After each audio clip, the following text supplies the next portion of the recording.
Wentworth is full of twists and turns, and it constantly strives to surprise its audience. At any given moment, anyone could just come to a grinding halt. The stakes are always so high. Top dogs, screws, laggers and backstabbers. Every double-crossing, heartbreaking, jaw-dropping moment from the very beginning. She's completely addictive. I don't think anyone was expecting that. I certainly wasn't expecting that. As we celebrate Australia's most epic drama, the critically acclaimed, multi-award-winning global phenomenon. Wentworth is the kind of show that just keeps on giving, whether you want it to or not. And this is Wentworth, Behind the Bars.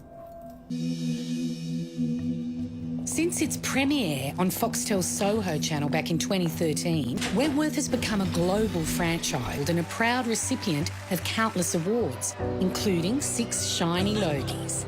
I'm pretty sure no show has ever won Most Outstanding and Most Popular. And its content, its violence, its basic, raw, dark humanity.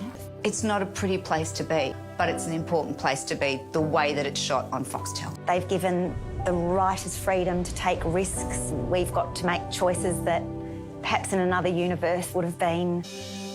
One of the great things is that our stories as it goes global. The US, UK, France, Canada, Macedonia, Israel. Wentworth plays in a whopping 140 territories worldwide. Please. Wow, it wasn't so hard, was it? I think audiences were crying out for interesting representation, and Wentworth provided that. We provided a full cast of females who were not just limited to love interests or the girlfriend or the wife or the sexual object. We actually said, these women are human and here's a story that you'll want to watch. But also, and I think, came at a time where it was needed and it was wanted, and I think the fans have gravitated because of that. Before we look at the highly anticipated 7th season, let's go back to day 1. They think it takes a strong woman to rise to the top in here, but it doesn't. It takes a smart one. In walks our central character, Bea Smith. She's been sentenced to Wentworth for the attempted murder of her husband. And look out, ladies, this prison will never be the same again. We try to set up a very bold, very strong characters that are living in this world that is Wentworth. And within that, it is about survival, you know, life and death. And I think that was pretty gutsy to start where we did.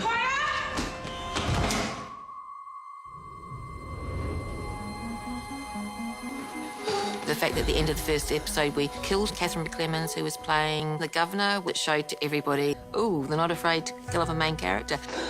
Someone call an ambulance! No. So Bea was lucky to make it through episode 1 alive, but she's about to learn just how dangerous her enemies can be. Your husband found Debbie in her bedroom unconscious. Someone just tell me if she's okay. Please, anybody! Just tell me! I go to the morgue for Bea because she couldn't go, and I say to Debbie, your mum loves you to the moon and back.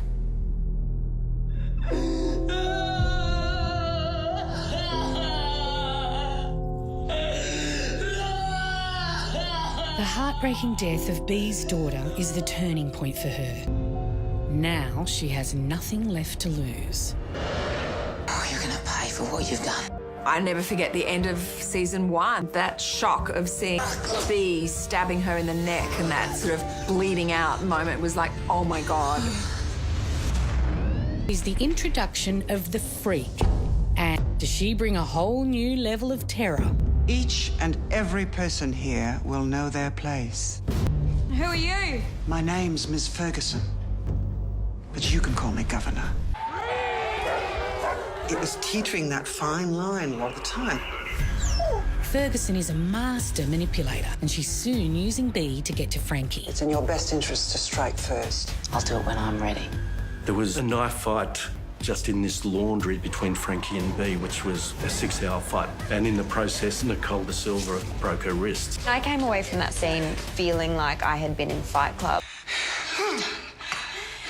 My favourite moment in the series was where Bea escapes and she emerges from the hospital doors to the outside world, and the camera spins around her as she puts on her hoodie ready to enter the world as this escaped criminal. And to this day, that moment gives me goosebumps.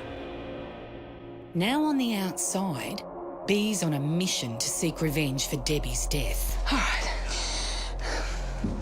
So I want to know why you killed my daughter. In that scene, what we have is she's confronted with the prospect. This bloke has killed her daughter. Can she pull the trigger? And if she does pull the trigger, does it change her forever?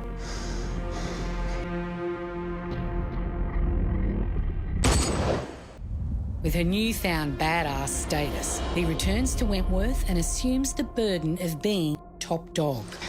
Freak. Which marks the beginning of the freak's unravelling. You don't run this prison. I do. Whilst Wentworth isn't all violence and vengeance, there's also a whole lot of love.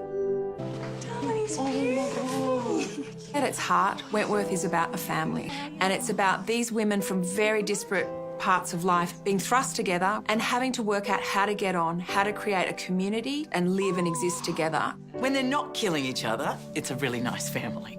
But with the freak in charge, well, let's just say, some people just want to watch the world burn. They call me a freak, a monster.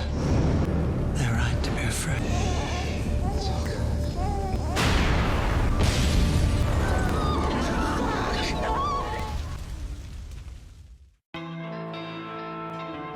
So what do you do when you've burned your set to the ground? You build a bigger one, of course. Here we are, girls. Home sweet fucking home. Woo! The details in everything is so beautifully thought out that it brings you to this place that it just gives you your character instantly. All the cells are identical, but if you walk into all of them, they each have such a different vibe. And walking into mine, it taught me a lot about who Burma was. You're way better than this place. Sometimes I don't know if I am. We are. I was struck by how small it was. And I thought, oh my God, she's been here for 7 years. And this is her life. This room is her life. We really had some fun in season 4, especially when the latest inmate turns out to be the freak.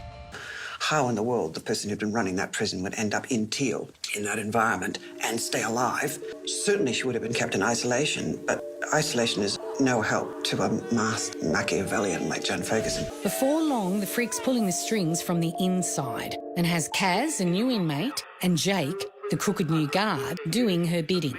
I've been warned about you, Joan. Don't be too sure of anything anyone tells you, Jake. Bea starts to lose her influence with the women. I can see the cracks, Smith, and that means Ferguson can too. You need to remind everyone who's in charge. Because she's too busy falling in love. Everyone I care about ends up dead. You care about me. Oh, we should get back for the count. She was in a domestically violent relationship, and then she also encountered a relationship that she was a little bit confused by. She fell in love with another woman, even though she had defined herself as heterosexual. I'm not gay.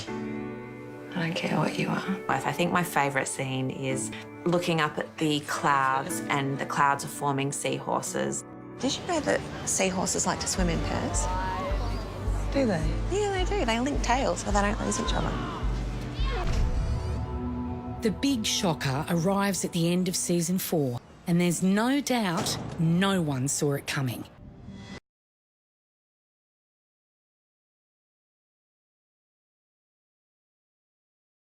I'm gonna finish this.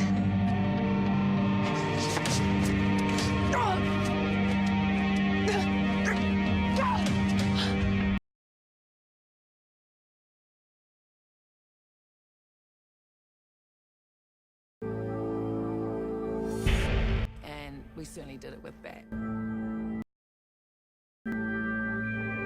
I win.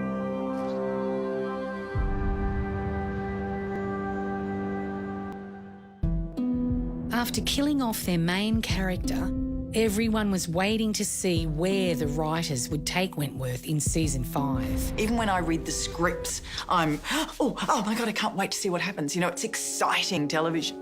Fuck! Poor Ali, she has one very focused idea in her mind, and that is to kill the freak. And she tries. A lot more goes into a fight scene than you might think, because it kind of looks so seamless. Hours and hours worth of rehearsals and stunt choreography is kind of reduced to maybe 2 minutes of fight on screen.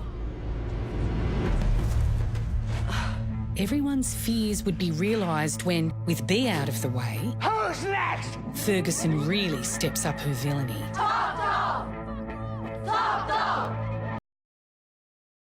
You know, quivering with glee as they come up with some of those things. You've licked your life. Whoa, that really brings new meaning to Cat Got Your Tongue. A car accident that happens to be a real turning point for Kaz. They had this big van and a rotisserie, and then there was guys just pulling it because Tammy was in there doing her thing, and I went, wow!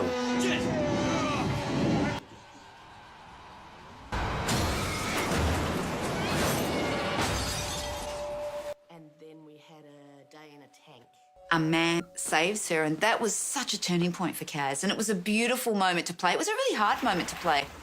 All I wanted to do was go, woohoo!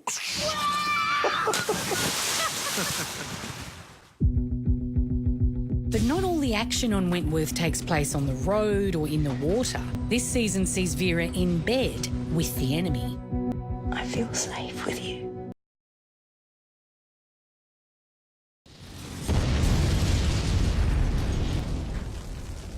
In many ways, the fans of the show have loved to hate Jake.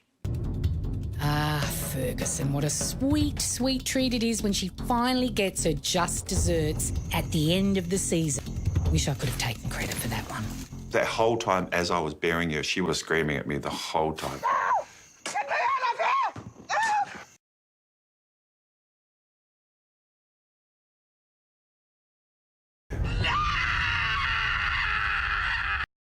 In season 6, with Ferguson out of the picture, it has introduced someone who'd give the freak a run for her money. You betcha. You're never gonna fucking believe who's here. In walks Mari Winter, mother, madam, murderer. How come everyone knows you? Well, I mean, hardly everyone. Well, a few women may know me through my businesses. Oh, yeah? What do you sell? Sex. Oh, I wasn't expecting that. I really missed you, Ali. Mari soon finds a formidable foe in Rita, another newbie who's hiding the kind of secrets you really don't want on the inside. Good work, Detective. I'm really glad that I had Ratawoy Hick with me because we'd worked together before. It's better if nobody knows about us. They ain't gonna hear it from me. To protect her sister, Rita's eventually forced to take down Mari's muscle. Ruby's out. You're fighting me. Bullshit. Let's go. When we did the big fight with Drago, it was 12 hours. And I said, I want to do my own stunts. One take, I turned around and said, you want to go again? I was tired, I was sore, and I just said, I've got to take this bitch out. This is right away. I wish I had a big sister like her, you know. And how could we forget that healthy dose of blackmail? Who is this? That raised some really disturbing questions. Could it be the freak blackmailing from the grave? Or even worse, is she still alive? How do you know she didn't dig her way out? Now you're all caught up on seasons 1 to 6, let's talk season 6. You're being released back into general. The best is yet to come. But don't just take my word for it. Finally let you out. Welcome back. Season 7 is going to blow everyone away. Like, if they thought season 6 had emotion and physicality, wait till you get to 7. Now people are going to pay. We were all sitting down at our group read-throughs before we started shooting this season. And I had goosebumps on my arms, which hasn't happened for a long time. We were all going, no! So without revealing too many spoilers... You might want to brace yourself. What for? I think that they get pretty excited over any new guy that comes in there. So Sean gets a pretty big standing ovation when he turns up. How are you, mate? It's been a while. Sean and Jake, you know, they have history together. We don't quite know what that history is when we first see them together. Listen, just don't even think about starting this shit up in here, OK? But Sean's not the only fresh meat. Hey, Mr. Stewart, who's the hottie? Pretty boy. G'day. You want a gobby? We welcome a hot new doc. Dr. Greg Miller, fresh meat for season 7, so trying to get the ladies to not reoffend. Why do you think you responded with violence? Why did you attack her? She's poison. The 3 new characters that we introduced at the beginning of season 6, the momentum is really building on those characters now because we now know who they are. Murray. And what we see in season 7 is what they're actually capable of. You know, Mari, I want payback for Drago. Audiences can look forward to the massive dynamics between Rita and Mari as they face off for power in the prison. Rita has to pull out all stops to protect and defend her sister Ruby from a very vengeful Mari. You try anything, you and Danny will be meeting up sooner than you think. Rita is what you call a reluctant hero. I'm not so reluctant. It's not only the newbies who get to reveal their true colours. You still feel something. Ali, you with Mari? I think she's slowly metamorphosizing into the woman that she always had the potential to be. For Vera, this pregnancy is quite a consuming part of her journey for season 7. Hey, Miss Bennett, you've really popped. Oh. Yeah, can you still work like that? Yeah, pregnancy's not an illness, Jenkins. I can still do everything perfectly well. And it's particularly significant for a character like Vera Bennett because her entire character trajectory has been getting on that governor's chair and staying in that governor's chair. It's a really interesting journey for Liz in season 7. The dementia is more advanced. You lost. You're Mari. Yeah, that's right. Well, don't worry, I'll look after you. Oh, Right? I've got a map. I'm not the only one Mari is leading astray this season, but I can't breathe a word about it. You know what happens to laggers in Wentworth. She's coming for both of us. You find out really incredible information about one character that you would never have suspected that just turns the whole game on its head. A lot happens. It never goes quite where you think it's going to go. It's action-packed. We have the most full-on, extraordinary, nail-biting ending that you would ever have seen of any Wentworth season. Prison does do weird things to people, eh?